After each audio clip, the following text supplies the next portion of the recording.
It's been about 18 months since utility companies in Wisconsin could disconnect customers for not paying their bills. Well, that all ends on Thursday. But as Jenna Sachs found out, many who need help in Milwaukee are finding it. It's all in a Contact 6 report.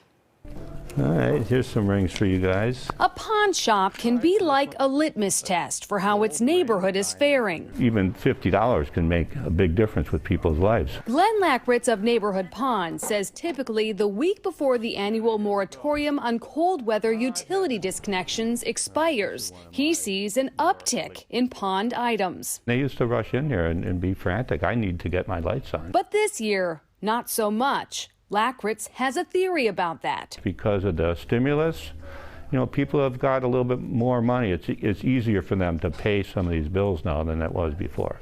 October 2019 was the last time a utility could be disconnected in Wisconsin for unpaid bills. In 2020, the moratorium was extended several times. Then, in March 2021, the Public Service Commission set a date for the moratorium to expire, April 15th.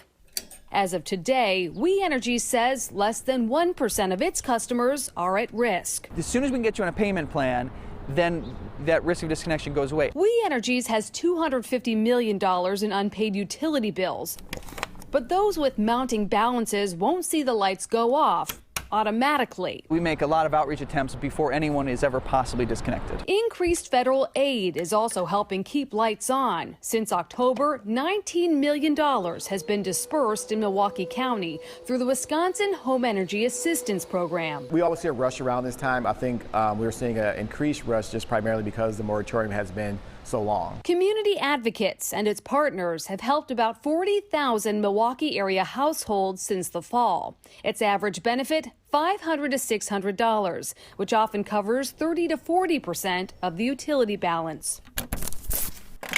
If you live in a big place. The number of people seeking energy assistance has peaked since the announcement that their balances were coming due. We actually saw almost a 200% increase in the calls that have come in.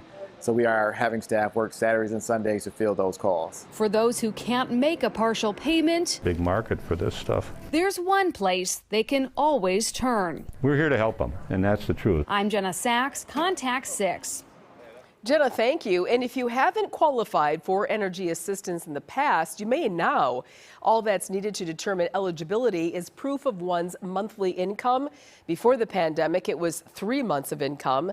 Unemployment benefits do not count toward your monthly income.